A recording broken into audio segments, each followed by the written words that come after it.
engagement at the U of M. I just want to remind everyone that we are gathered on the original lands of the Anishinaabe, Cree, Oji Cree, Dakota, and Dene peoples, and of course on the homeland of the Métis Nation, which we will hear more about today. The speaker series that we've been hosting this term began because we wanted to highlight the research and expertise of the Indigenous scholars here at the U of M, who are asked to speak everywhere, across the country, across the world, and so we need to take the opportunity to hear from them here where we are located. So today's talk is also going to be live streamed on Facebook, so hello to everyone in the Facebook world. And if you have a question, please put it in the comments section, and we will relay it to Dr. Shore at the end of his talk. So I'll introduce Dr. Shore. He is a member of the Métis Nation. He is an assistant professor in the Department of Native Studies. And if you are looking for ideas for gifts for your friends and family this holiday season, I recommend that you buy his book, Threads in the Sash, The Story of the Métis People. So his talk today is called, So Why Are the Métis So Hard to Identify? Very timely topic, always, so please welcome Dr. Shore.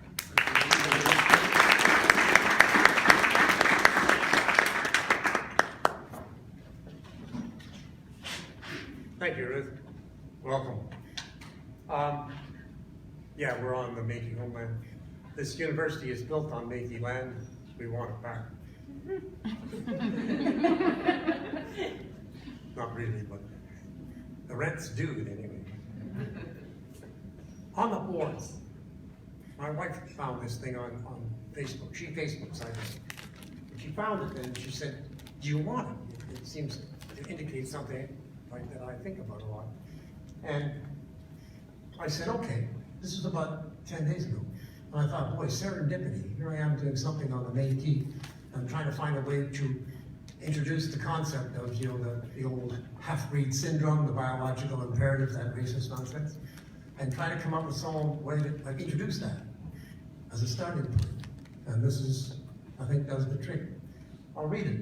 I hate reading stuff out loud, but just in case you can't see. This is Bill Nye, the science guy. Okay? Researchers have proven scientifically that humans are all one people. The color of our ancestors' skin, and ultimately my skin and your skin, is a consequence of ultraviolet light, of latitude and climate.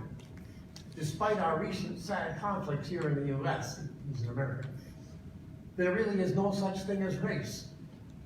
We are one species, each of us much, much more alike than different. We all come from Africa. We are all of the same stardust. We are all going to live and die on the same planet, a pale blue dot in the vastness of space. We have to work together. And that's really, so why are Métis people so hard to identify? Because somewhere along the line, someone figured out that biology was a good way to identify them. Half-breed, impossible. There is no such thing as a human half-breed. There is no such thing in the human people, the human being, as race. I don't care what color you are, what your facial shapings are, anything, you're human, period, end of argument. So even my illustrious friends in the First Nations world who refer to the four basic races, the white, the red, the yellow, and the black, they're wrong. Those are not races, they're just people. So that is 99.99% of the reason why it's hard for us to understand who the Métis people are, because we started a long time ago with a biological definition. And from that biological definition, we have today the problem that exists in Eastern Canada, why someone in Manitoba should think that they have to draw a map of the Métis homeland, and who are the Métis and who decides? Good questions. So in order to be able to answer that question, in some way or other, over the years I've fiddled around with this in many, many ways, and this is what I came up with an answer. I'm not saying it's perfect, but it does seem to answer 99.9% of the problems that happen when you look at who the Métis people are. So in order to get to a definition today in our modern world that is not biological, and that includes all the Métis people who are Métis, not who claim to be Métis, but who are, then this is a little story that I'd like to share with you. So we have words that sit there in the past, things like half-breed. You've all heard the word. It should be capitalized, it should be put in quotation marks. It's about as racist as you can get. Someone calls me a half-breed, my immediate reaction is to invite them outside for a discussion. No, seriously, I really don't, I get disgusted at the use of the word. And then the other words that are almost like half-breed. Oh geez, we can't use that anymore. It's, you know, it's like Christmas or a statement of Merry Christmas. We can't use that anymore. You know, very much political correctness gets involved. We say, we gotta call them something. Still hung up on the biology. So they've come up with a pile of bois brûlé. That's fine. Burnt wood, we'll accept that one. Chicot, it's basically bois brûlé in an ancient French dialect, I think, but I'm 100% sure about that one. But what about things like English half-breeds? You know, what ding dong is an English half-breed? You know? I don't know, part German Shepherd and part Charles II Terrier. I guess that would be an English half-breed, right? It's not a person. It can be a dog, but it can't be a person. So English half-breeds is just a fancy schmancy way of saying, oh, we have a half-breed, the person speaks English, they must be English half-breeds.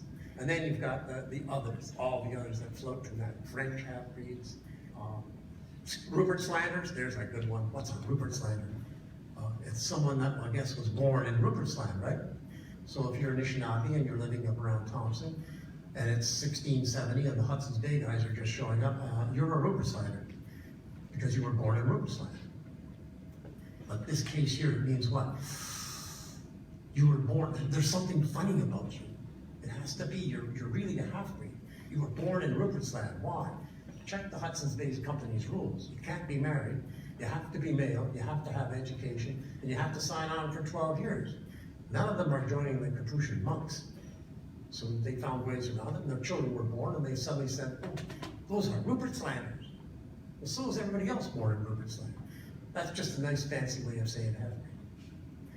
If you look at other things, the country-born, Prince Panacop from this university back in the 1972, something like that, he came up with the term country-born.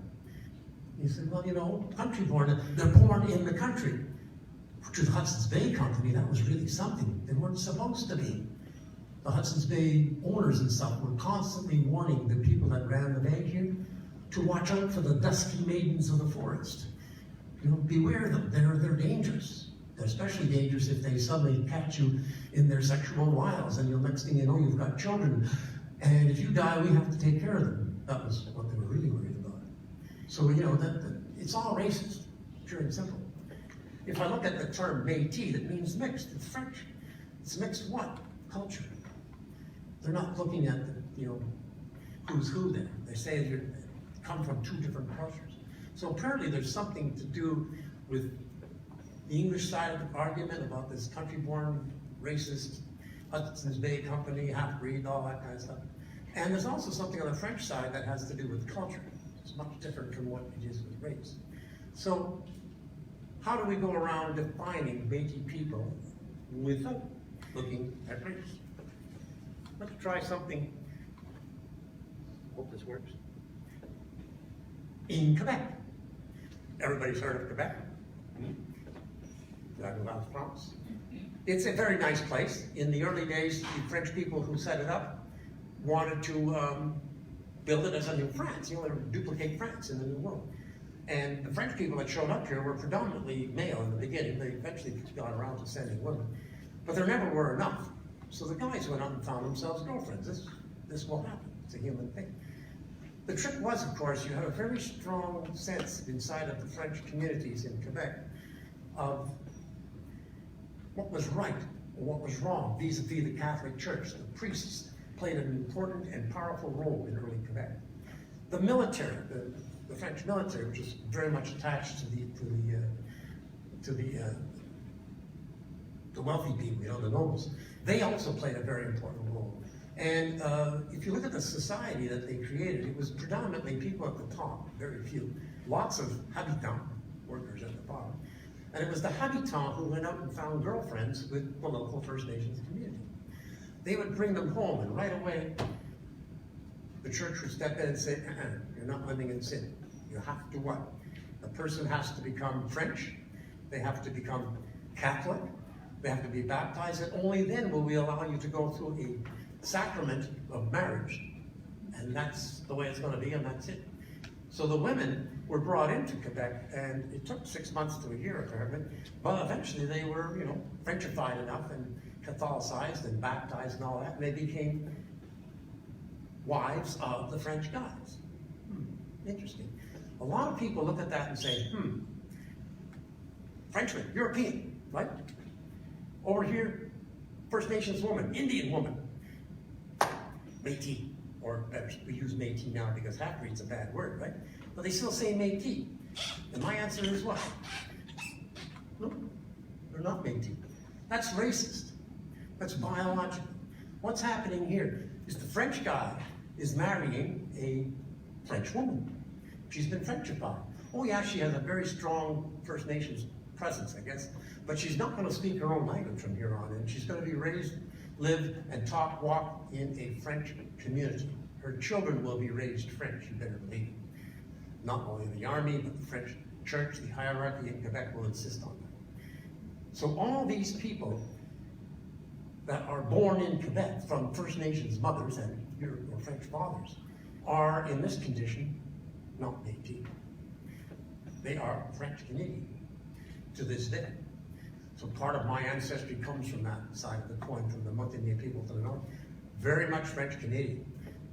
Oh, I suppose if I want to be racist, I could say, well, you know, there's some Indian in there, les sauvages en français, and some of it must have rubbed off, so I must be a half-breed too. Remember what I said about calling me a half-breed? It can't be. You're French. Notice, First Nations women, the circle is small. They're not a dominant culture when they come into this situation. The French man, that's a large dominant culture. It subsumes, it assimilates the other guys, and you end up with what? French children, more French Canadians. No Métis. Follow me so far? What happens when you do it this way? Oh, Hudsons Bay Company. Here's an interesting one. The Hudsons Bay people have what? Fur traders. But their business is run differently. The French fur trade and the Hudsons Bay fur trade aren't the same animal. The Hudsons Bay one is very much a company.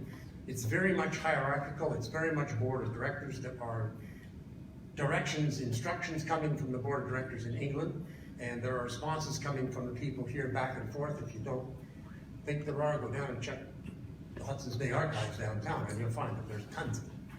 Lots of very, very, very micromanaging going on here. So if I look at this group, what are they? They are very much part of that white Anglo-Saxon Protestant, if you want to use the term, part of the world, you know, the Protestant work ethic, the concept of salvation through, you know, successful life here. They're very much in that way of thinking. And they look at the New World as what? Theirs. There's no argument about it. We're a very strong, ethnocentrically powerful group of people, and they aren't, so we're in charge. When they come here, they don't want their men marrying anybody here because there's no, quote, Europeans. They don't want them living with them because that would be sin. They definitely don't want them having children because that would be a really big sin. That's the biggie. And then above all, they don't want them what? Possibly leaving behind, because a lot of them died here, they don't want them leaving behind families because then it would become a financial drag on the company. So from all respects, the Hudsons Bay people look at this and they say to themselves, it's not happening. They're like that guy on that show, that military show years ago, Schultz. Remember, I've seen nothing like you could. They don't want to recognize it's happening. What's happening is what? The guys are not living celibate. You know? At the end of the day, when the postmaster says the nighttime prayers and make sure all the lights are out, you know, to save candles and stuff, when he goes off to his house, which by the way is separate from the men's, they live in a dormitory. In his house, he has a housekeeper. He's allowed to keep her there, but she has to be in a separate locked room. I'll let you figure that one out. But the men are in this dormitory. What do? After he leaves, apparently in many cases, they got up and went home. What do you mean by went home? They're already in their house, right? Aren't they? Well, no. That may be their dormitory, but they're never there. They're living in those little cabins that are all around the fort. each cabin contains what? One First Nations woman and her children. And you better believe Daddy is making sure that the First Nations woman and the children are being raised what? An Anglo-Saxon, you know. They're very much the English thing here, or Scots. Apologies to all the Scots people because they don't like being called English. I know that because my wife's a McDonald. The reality here is that these guys look at the situation, they say, aha, we have, in the Hudsons Bay world, we have this situation where there's children being born. European, Indian, half-breed, eh? If I go and look at these children that are being born, what are they? They speak with an English or a Scots accent. They dress in an Anglo-Saxon manner. They live in an Anglo-Saxon world. They tend to downplay anything First Nations, even though they're very close to that. You know? So it's kind of like a push and pull thing. They look upon themselves as English people, although Daddy recognizes them as English people most of the time. If he has to make any reports or stuff, he calls them half-breeds. You find this constantly throughout the Hudsons Bay records. You know, they're talking about the half-breeds. They're talking about their own children, especially if they're saying there's too many of them around the fort. You know, too many half-breeds around the fort. One way to reduce the number of half-breeds is you stop having kids, but they never figure that out. It's always what? That half-breed thing has got to be in there because they see the children as half-breeds. They're not. They are what? They're English people for all intents and purposes. And how do they end up today? Some of them are considered to be Métis because of a little thing called Manitoba, 1870. Something happened. You get hip deep in Canadians from Ontario and such after 1870, and what they do is they look around, they see a whole bunch of people that live here who fit the bill. They're Anglo-Saxons. And they are. They're the people of the Hudsons Bay Company. Some of them don't fit the bill. And I can't prove this. It's one of those funny things here. But I bet you if I could get a colored camera back there, I'd be able to answer that question, the ones that don't fit. If you check them out, I would bet they're the ones with the deep tans, you know, facial appearances of a First Nations person. They're not accepted into the Canadian mainstream because they're what? They're seen as half-breeds. So after 1870, this very Protestant, very English thing, some of them do become Métis, but that's because the Métis lose a lot of power and control, and they're all called half-breeds after 1885, so you just throw them all in the same bag, the beginning of the racist interpretation. But these people, First Nations women, very small cultural input. English men, the major control. And what happens? You get English children, not Métis, not First Nations. They are English. Oh, yeah. Mommy was a First Nation. Big deal. So far, no Métis, right? Let's go a little further.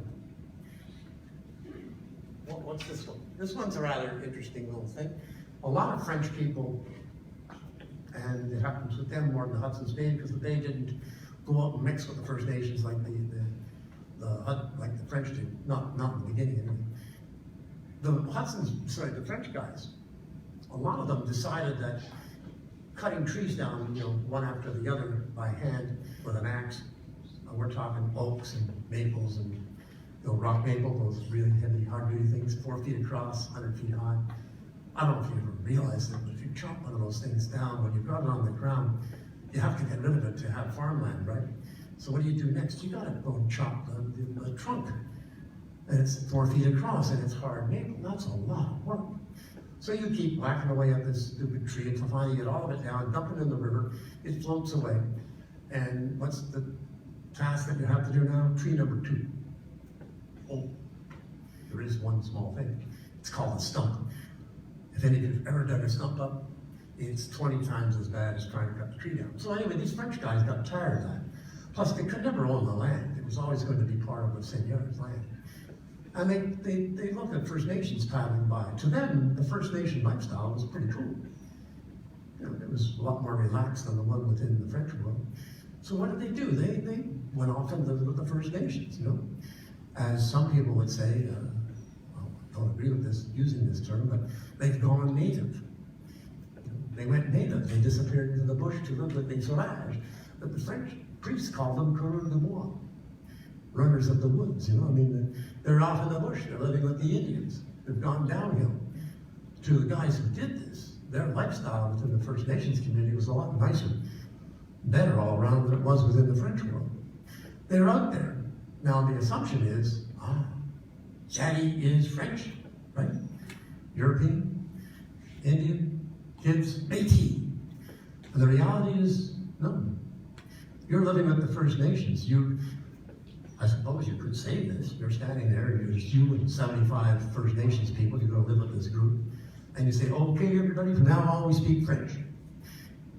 I would bet at that point your invitation is rejected. You know, better just get rid of it. Why? Because you're not the one in charge here. It's your turn to assimilate. So Daddy, French, becomes, for all intents and purposes, an Anishinaabe or a Haudenosaunee or, you know, whatever. Wyandotte, you name it. For most of the year. About the only time he shows Frenchness is when it's trading time, you know, fur trading time. He shows up at the fur trading post or the fur trading place and says, hi guys, in French of course. It's time to trade, I've got my family and my whole group's furs here, blah, blah, blah. And then he goes back and he's right back to being an Anishinaabe. I bet you the only way you can tell him apart from the other Anishinaabes most of the year would be what? Go look at him. He's going to be tanned like them because he's out in the bush all the time. The only thing that will show him apart is the fact that he's got a beard. You know? The rest of them probably don't have too much of a beard. So, what's going on here? What about his children? They're not Métis. They're not French. They're being brought up, raised, conceived, and taken into the whole world as what? If he's living with Anishinaabe people, that's who they are. They're little Anishinaabe. If he's with the Mohawk, the Haudenosaunee, that's who they are. So the kids are what? They're not Métis, they're not French, they're not English, they're First Nations. And that's happening a lot. You got these Frenchmen all over the place. Trust me, they went from here to the Gulf of Mexico, the Rocky Mountains, up to the Northwest Territories. Lots of Frenchmen. Lots of First Nations children, not French children. Just because Daddy's French in this case doesn't make the kid French. Doesn't make him half-breed. So again, French men, notice, very small place. The Aboriginal women, very strong, very dominant culture, and the kids are Aboriginal. So let's see here, we got Quebec, inside Quebec, no Métis there. We got the coureurs de bois going off and living with the First Nations people, and no Métis there. And here we have the Hudsons Bay Company, and no Métis there. And where did they come from? Must have come from somewhere. I mean, the Métis are good, but they're not that good. They didn't just suddenly appear. Poof, there's a Métis. It was very different. So where did they come from? Something called the depots. And it took me a while to figure this one out. I kept looking for a place that would provide me with the conditions necessary to allow a Métis group to be created. And I skipped the the biological stuff, and I went directly to the culture. How do I produce a Métis culture, brand new culture? From what? Fur trade peoples, Europeans, and First Nations. How do you get the two of them together? You can't have either culture be dominant. If a culture is dominant, that's the one that the kids are going to be. You can't have a situation where racism is allowed to inject itself, and they just don't. So someplace you have to have a situation where there's going to be not that much dominant of either culture. The French side or the English side, the First Nation side, they're about the same. And it's got to happen. It can't just happen anywhere. It's got to happen in a place where it's isolated. It's got to be allowed to develop. It's like cooking a cake. There's a lot of steps involved in it, and the end result takes time. In this case, it's going to take time. And the places I found for that were things called the depots. And a depot is what? It's a place where in the French fur trade, they move stuff, as long as the ice was not on the rivers, they moved things back and forth. There were Frenchmen paddling trade goods out, furs back in, all the time. The thing was that they didn't all live in Quebec, obviously. It's kind of hard to paddle from Quebec down to Louisiana and back again in one season. So some of them lived halfway, So they would paddle from Quebec to that point, and then from that point to the next point, not the same guys, different Frenchmen. So I've got Frenchmen sort of going out into that country, right? Furs with Frenchmen coming back, and stuff that gets caught by the weather. This stuff. Snow, ice, rivers freeze up, you can't move. What are you going to do? You have to leave somewhere all the goods that you've got that are going out, and all the furs that are coming back. And those places where you leave that don't always happen where you've got a big town or a big fort. Sometimes they happen out in the middle of nowhere. So you know it's coming close to the end of winter, and a bunch of guys are paddling stuff along, and they say, look, the next island we come to, that little island in the middle of the river, that's where we're dumping the stuff for this season. They pick 2 of the guys to do what? Guard the place. There's that European thinking we're going to get it all stolen, you know. So they will guard the fur trade goods. Meanwhile, there's a bunch of other guys coming the other way with a whole bunch of furs. They dump their furs off, we'll take care of the trade in the spring, and they all head back home. Hopefully they can make it before freezing. And they leave those 2 French guys with fur trade goods and furs in what? If they're nice, they'll build a little log cabin for them, you know, 10 feet down, 20 feet, 12 feet across, about 7 feet high. They never built them high enough so tall people could get into it without banging your head. But, you know, little tiny cabin in the bush, 2 of them. One for the French guys and one for the goods. That's a depot. It's not French. Why?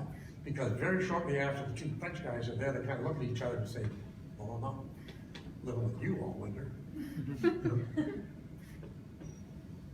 Briefly put, they said, let's go find some girlfriends in the local First Nations group. And the First Nations people were perfectly along with that. Why? Because that's direct connection to the fur trade. Our family and our whole group will trade with these guys, and that'll be beneficial for everybody. So you've got 2 French guys, 2 First Nations living in this little tiny depot. Small cabin, it starts to snow, and next thing you know, you're hip deep in winter. It's going to be 10 months of that stuff before the spring thing. And what are you going to do? Well, first things there's going to be a problem, lots of fun is language. So you might point at the fire and say, fire! Fruit, en français, right? So you tell the First Nation woman, that's a fruit from now on. And she goes,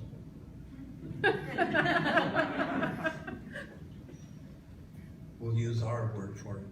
French guy goes, and the First Nations woman say it's going to get cold this winter. And she goes off back to her family. Or the French guy can't get her to change. He says, well, you know, there's more of them, you people around than just you 2. So neither side can what? Dominate without getting into a lot of complex, you know, mixing and matching here. They can't. You can't have the French side say, we got to do everything French. And you can't have the First Nations side say, we got to do everything First Nations. We'll have to do what? And I don't think they ever thought about this or talked about it, they just did it. They have to mix. It's going to have to be a little of this and a little of that. How much of it? I don't know. Each little depot would be slightly different from the others. But in that depot, what you're having here is not this so-called, you know, half-breed producing thing. No, what you are doing is you're producing a new way of looking at things culturally. So there will be a person who will be raised, a kid, who will not be looking at a French world or a First Nations world. He'll be looking at the world of his depot, which will be different from both.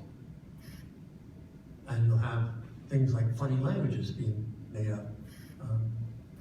You know, my cousin married a French guy, and she couldn't speak French, and he couldn't speak English. They created their own little language. I don't know how they did it, but it's not Michif, it's a mixture of the 2 languages. But it works for them. You know? Why? Because they were living close together, and to get along, they had to, you know, communicate somehow or other, and you get tired of pointing at things after a while. So language is one thing that happened. Customs is another. Apparently the concept of velour for jackets and stuff, the French love that stuff. The First Nations said, well, we don't have any velour, we don't make it locally, you know. But I can make you a leather jacket, looks just like it, same cut and everything. So you look at some of these old velour jackets made in France, and some of the Anishinaabe stuff made of leather with beadwork on, and you look at the two and you say, except for the fact that one's velour and one's hide, they look exactly the same style. And you start thinking of what? You know, First Nations people have very specific styles to their beadwork. The Métis tend up to have specific styles, not because the First Nations women didn't use their style, they used a new one within the context of the Métis world. Basically stuff that came out of the Catholic Church and stuff, these books and stuff that they had and they passed around. So what I've got happening, very complicated, but what's happening in the depot, isolated, encapsulated, away from French communities and First Nations communities, I have a group of people who slowly, it doesn't happen fast, are putting together a new culture. Just a culture. And all these little depots, there are maps of them that are available, and they're scattered all over the place. I mean, there are hundreds of them in Ontario around the Great Lakes, and there are hundreds more out here and going south. They're little tiny places. And some disappear over time. Some expand. You know, eventually the two families have like 10 kids apiece, and then they realize that the grandchildren are still living here with us, and they're all starting to want to get married, and they're saying, I don't think so, that's too close. So what do? You introduce your grandchildren to the grandchildren of the depot down the road. Why the depot? That's what you know. So they go down, and next thing you know, you've got new families starting up. Maybe they go and fire up a new depot somewhere. This culture, this thing that will become known as the Métis, starts in those little depots. Not the nation, that's another issue, but the culture. So if I look at this and I say to myself, Quebec, French. Hudsons Bay Company, English people. First Nations community, First Nations community. Depot, there's none of the First Nation or the European dominant. It's a shared thing. It's isolated. It's like a culture. It has to grow, you know, in a hot, warm space and very tightly. And it's slightly different from each place you go to. So there will not quite be all the same depot cultures, but by and large, it's a Métis thing. Other people realize it. They begin to call them Chicot or Bois Brûlés, or those people, you know. They realize inherently that they are not French, not First Nations. And notice, we're not defining them in this case as biological. We're looking at them from a cultural perspective, with all the cultural things that are there, native, language, you name it. What happens today, how do I get to the point where you've got a nation? Well, that's a different story, you know? I always make my notes ahead of time, then I never follow them.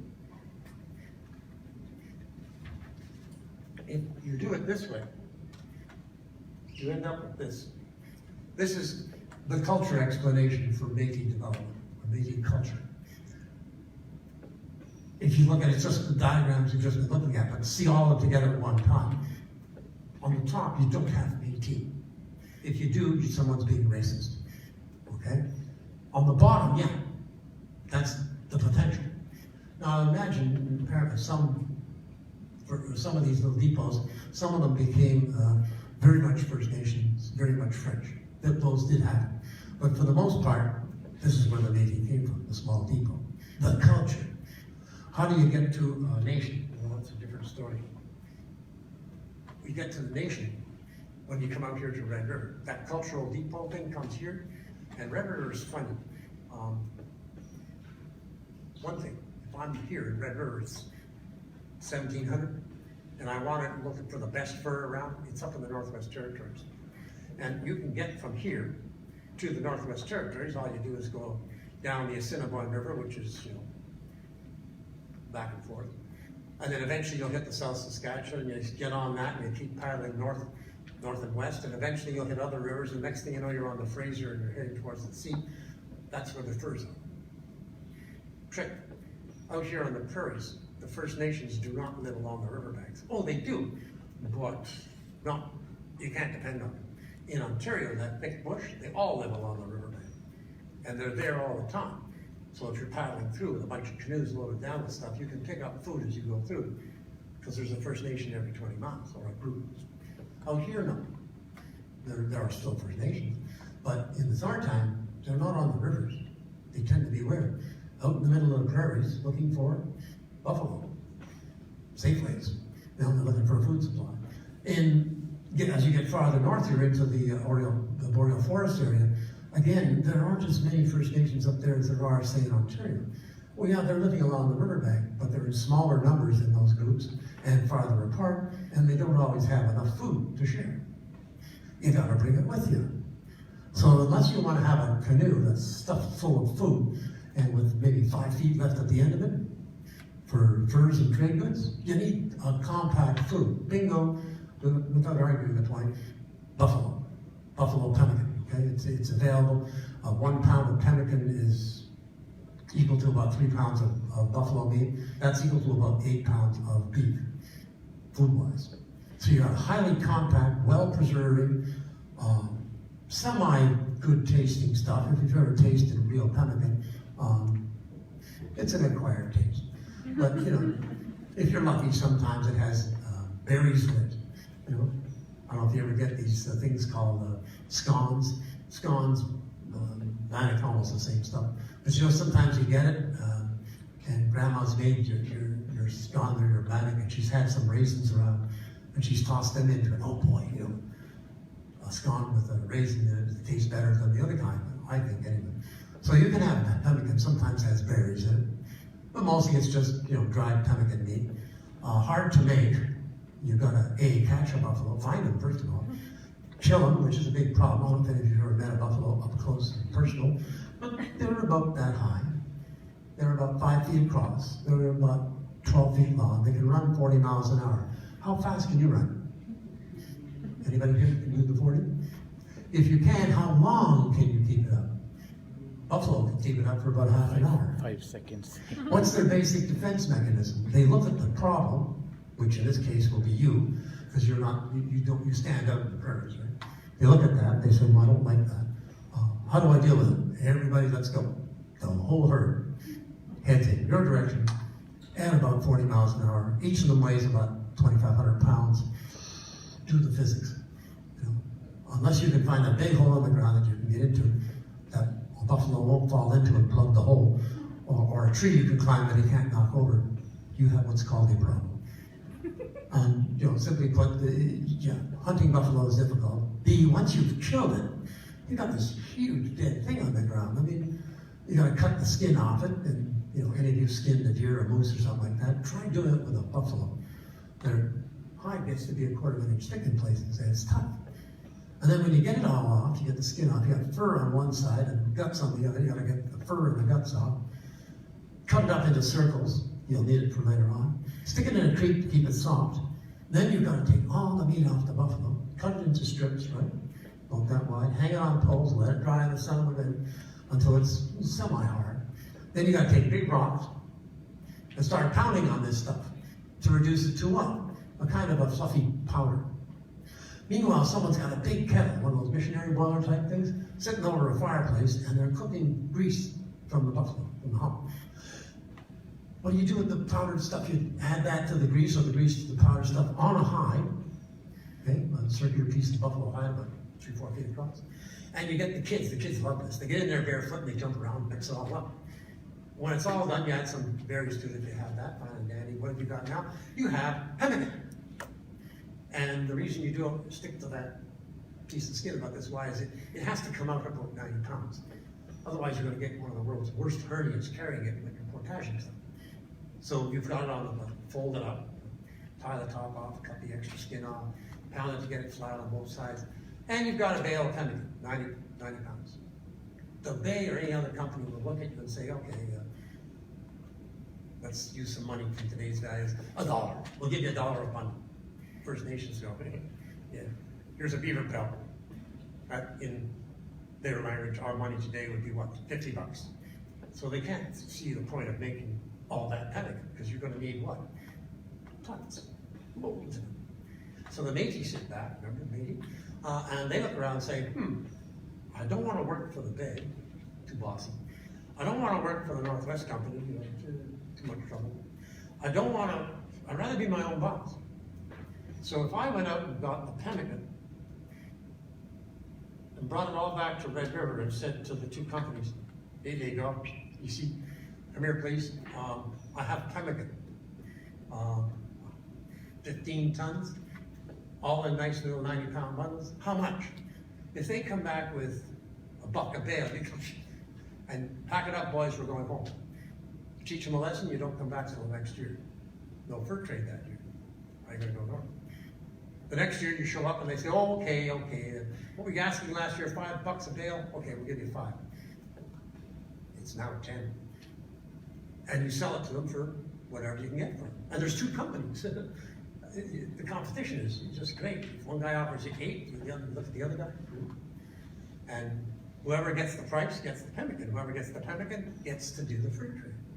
And the Métis collect what? All this wealth. Now the Bay, being the Bay, will pay them in store credit. And that goes over like a proverbial lead balloon. Why? They don't want to buy things from the Bay store. It's too much. It costs too much. So what do? They go, cash.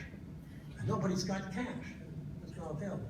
So what they do is the same thing the Templars did. They hand out letters of credit.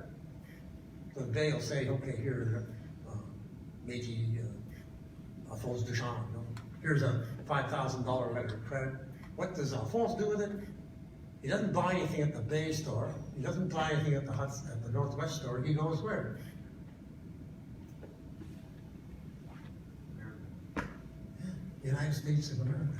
He heads south of the border to St. Paul. He walks into a store down there, so they got a Hudsons Bay letter of credit. Oh, they're good. Yeah. What do you want? And he buys a whole bunch of stuff. Some of it's things he can trade back in River. Some stuff he can trade with the First Nations. Other stuff is what he uses. You know, what has happened here is that your depot Métis are now, they have a thing that they can turn into economic benefit. And they take that culture that they've been developing and they now turn it into a pemmican production business. So the buffalo hunt is not really a buffalo hunt, it's sort of a mobile buffalo production factory. They go out with 2,000, 3,000 carts, 1,000 people, and they come back with 50, 60, 100 tons of pemmican. That feeds the fur trade. These people are what? They're Métis. They're not French, they're not First Nations, they're Métis. And they now have an economic raison d'etre. And from the organizing logistics of a hunt, which is quite complex, they develop a sense of government and the system of government. And they develop a what? Homeland, right here. All based upon, pemmican production. Would not have happened if they hadn't produced a culture out of the depots. So if I look at the depots and I add in Red River, there's the nation. So just to quickly review, you can't have a human half-breed. So anytime I have French people or English people, Europeans, males, mixing with First Nations women, I do not have a half-breed. I don't have a Métis person. Unless, of course, it's within a shared place, like the depots, where you can produce this new culture. And from there, from that new culture, you produce, here in the Red River, the necessary factors come together to create the nation, and there you are. Interesting point. New nations on the planet don't happen every day. Rare occurs. And yet it happened right here.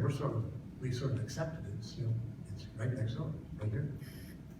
And that group of people is what produces what we know today as the Métis Nation. Now, let's deal with some of the current problems. They're sometimes referred to as the other Métis in the Royal Commission on Aboriginal Peoples. Remember that? Anybody remember how many recommendations there were in it? Lots of recommendations. Some of them are in the TRC thing. And they're not doing, well, they're trying to do those. Other people who are not First Nations are trying to carry out those things and they're making a mess of it. So, the lesson should be learned from that. But the other Métis, they're all the people in Canada who what? Well, let's look at it this way. You're living in northern Quebec, up near Labrador. Labrador is north. You think Thompson's North? Try Labrador. This is it. Not too many trees, lots of ice and snow, and it's a funny country to live in. The mosquitoes up there will carry off your babies. They're just big. And the people that live there are mostly Inuit. Inuit is not Inuit. They're a First Nations group from south of Labrador. They've been there a long time. The trick is, of course, in 1982, we had this thing called the Constitution, remember? Trudeau, Bible. He put 35.1 in the Constitution, Section 35.1. We hereby recognize and affirm the existing Aboriginal and treaty rights of the Aboriginal peoples of Canada, period. Section 35.2. The Aboriginal peoples of Canada are the Indian, Inuit, and Métis peoples, period. One group of Aboriginal people in the country is missing from that list. Which one? Non-status. Non-status, bingo. Non-status, it says Indian. And under Canadian law, Indian is a person who is defined as an Indian per the Indian Act. If you've got a card, you're an Indian. If you don't have a card, you're not. So if you're going to apply for, I don't know, hunting rights, legal rights, education, medical help, whatever, under the fact that you're claiming an Aboriginal status or Indigenous status, that they use the word, you have to fit one of three categories: Indian, Inuit, or Métis. So if I look at the people like the Inuit in northern Quebec, they're not Indian. They got no cards. Government never recognized them as Indians. They're not Inuit. And although they claim to be, in this case, Métis, they're not. Because they're not really part of that Métis world. Why do they claim Métis? Because under Métis, you can get Aboriginal status. And you can argue the point on the basis of what? Well, my great-grandfather was French. My great-grandmother was First Nations. I'm a Métis. Read Halfbreed. They're looking at that biological thingy there, and they're saying that applies. What about the people in Quebec? There's not an awful lot of people in Quebec and the Maritimes and stuff who lately have started to say that they're Métis. Interesting. Are they? No. What are they? For the most part, I would say they're either Quebecers. Remember the first thing up there? Or they're non-status. Somewhere along the line, they have had status at one point, but it got lost. They could be anything else, but they're not Métis. Because their definition of Métis is biological, and that's not accurate. There's no cultural connection. Oh yeah, they have ancestry that is First Nation, definitely. They have ancestry that is French, definitely. But that does not a Métis make. So how, in the name of ding dong, do you solve this question? Because it is a problem, right? How do you solve it? Well, it's simple. How do you decide who's a Canadian?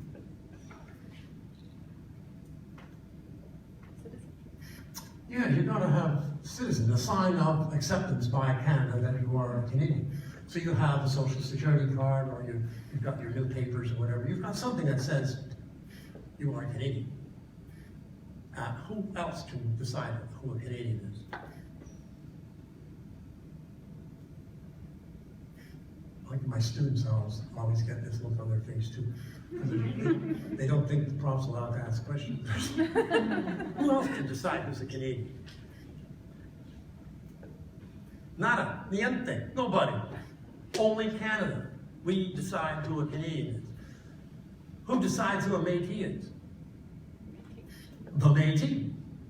Who are the Métis? They are the people who are Métis. Sounds like a funny, tautological argument, you're chasing your tail here. But why? I am Métis. Other Métis know me, they say, yeah, he is. And I can prove connection to that Depot Red River thing. Through genealogy or whatever, but usually through genealogy. So there's the Métis status. You've got to be Métis, you stand up and say, I am. Other Métis say he is or she is. And you can prove connection to the original group.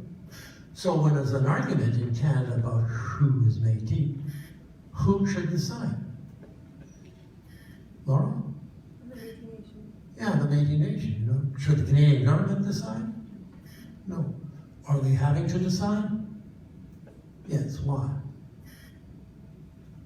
Because for umpty years they agreed that the biological definition was good enough, you know. They're hung on their own petard. They've been practicing a colonial thing that is racist, and it's come home to bite them.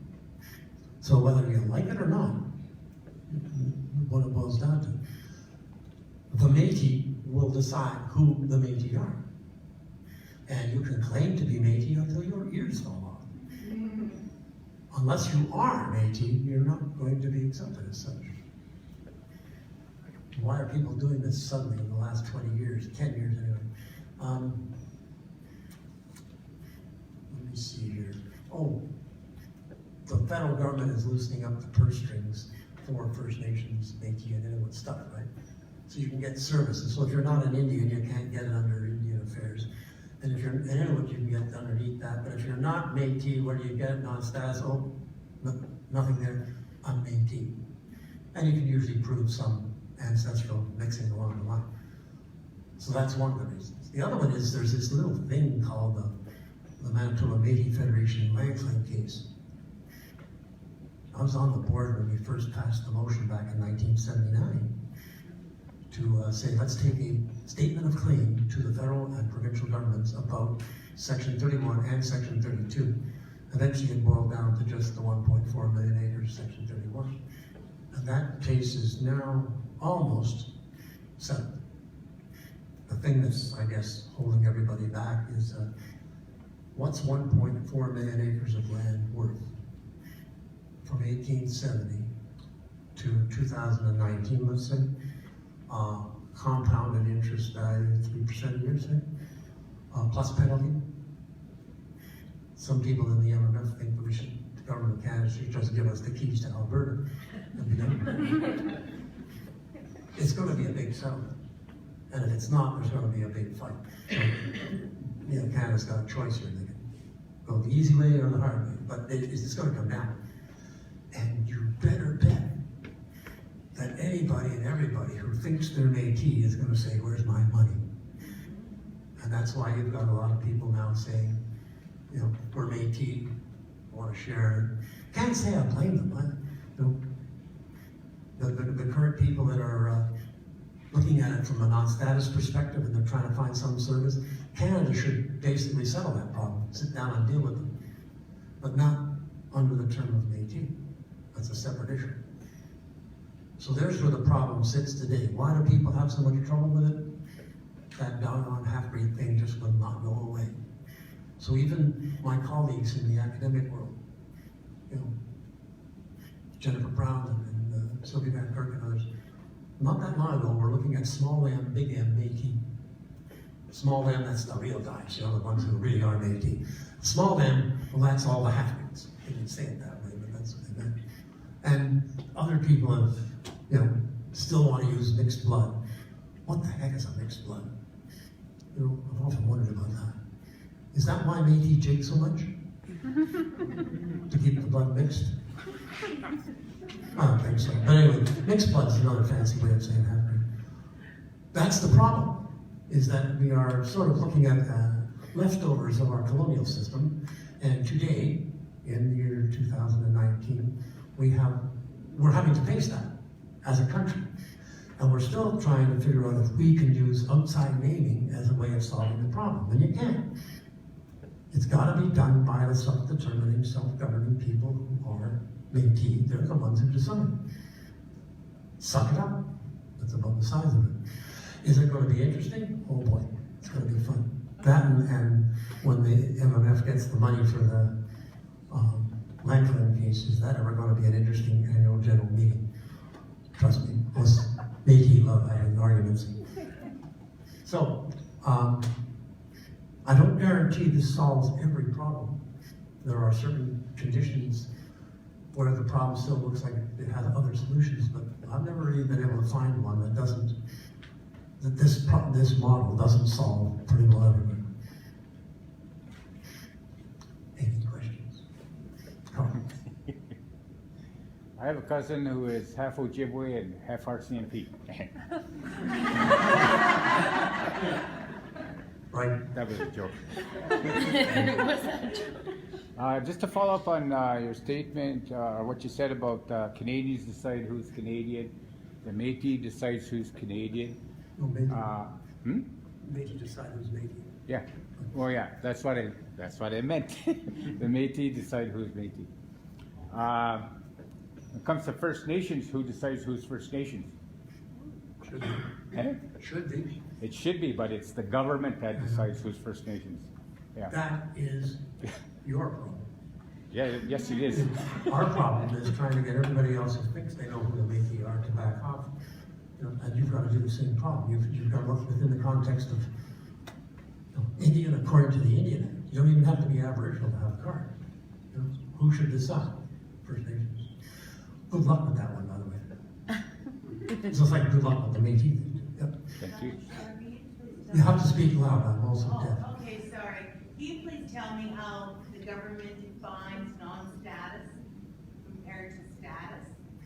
Anybody who has a card. If you have a card that says Department of Indian Affairs on it, or AANDC on it, The Indian Act. the Indian. Indigenous.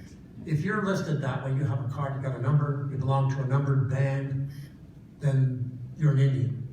If you once upon a time had that card, or your family did, and you lost it for lots of reasons, then you're called non-status. Technically, everybody in Canada who is not card-carrying Indian is non-status.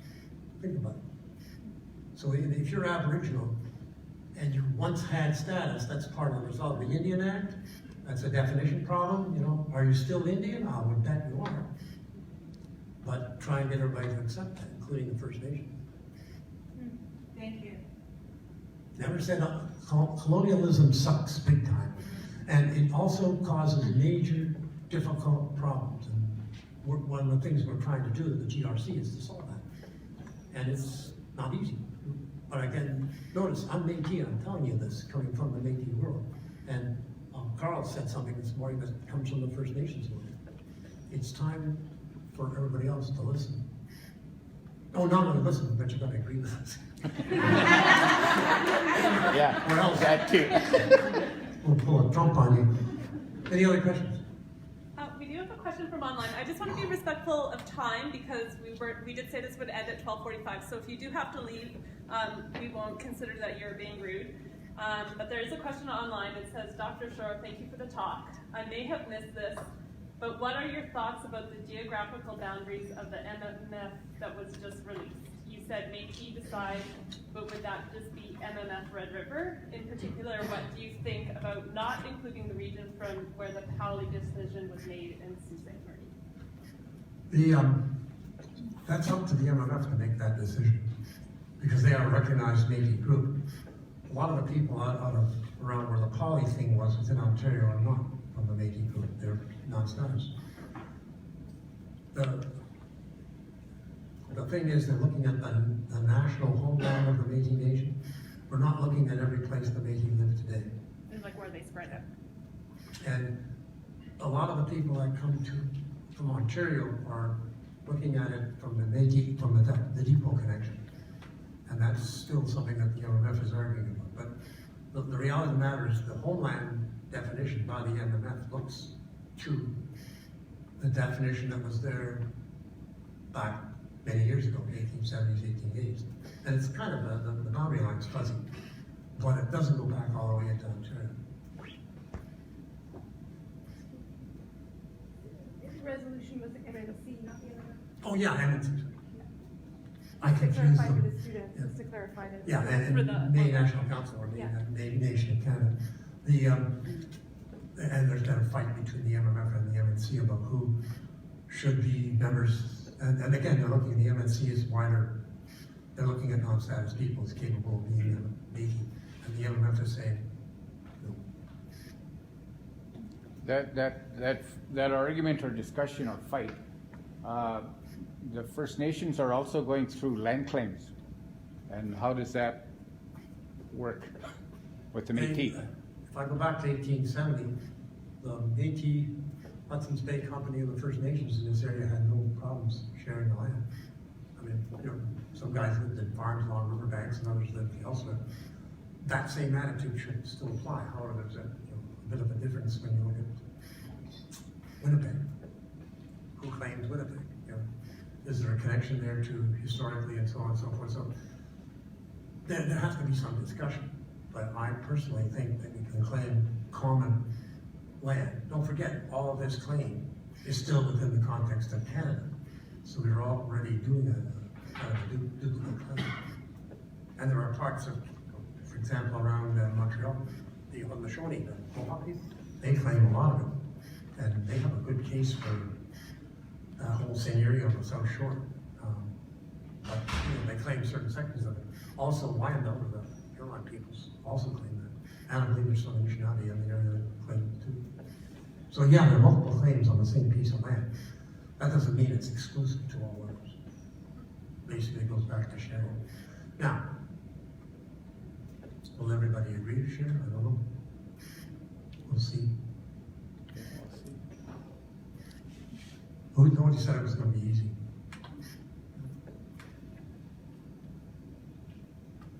No other questions? Yep.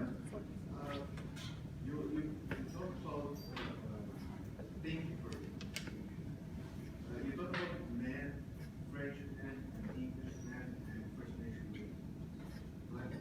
But is there anything about English women and French women and First Nation men? Not that we know of. Not enough of them to be registered. It happened, but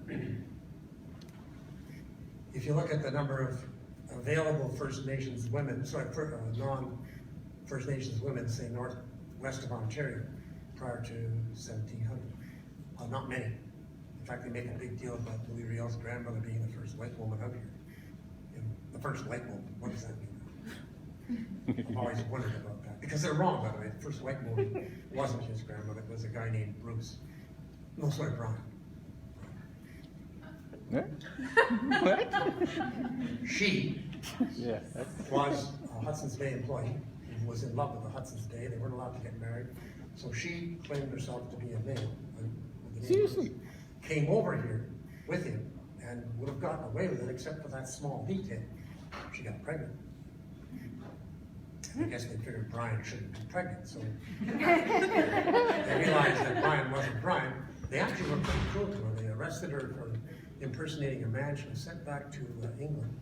Her husband apparently never backed her up. Oh my God. Wow. When she got back to Scotland, sorry, they put her in jail and she died. Eventually in jail. This is Louis Riel's grandmother. The world, No. the past is a foreign country to do things differently there. But no, it wasn't a big deal. Because there weren't that many there. And again, I'm not saying this is a perfect solution to all the problems, but I think it comes about as close as you can get. The first white woman. Okay, yeah, got it. Anything else? No? Okay, hand over I to need a Tess. shot. I have something. It's So not you a need a question shot. for you. But in January, Will Goodon from the Manitoba Métis Federation is going to come and speak to the new map and the decisions, and he's the man who made the resolution on the floor of the Métis National Council. So he's going to come and walk us through the process, how they came up with the map, why it is the way that it is, and the way that the MMF believes, and the MNC now agrees that the map should remain the same. So that'll be an exciting conversation. I'm sure it'll be controversial and a lot of fun to watch. But that'll be happening sometime in January, late January. MMF annual general meetings, big meetings are always fun. Arguments break out. It's a big thing. Well, thank you so much, Dr. Shore. I know why every student that I've come across says that your classes are some of their favorites that they've ever taken. And everyone, don't forget to pick up Dr. Shore's book for all of your gift giving this holiday season, Threads in the Ash, the story of the Métis people. Yeah, hopefully it's available because I'm having fights with pending a publication. They should print more of them. So, thank you so much. Okay.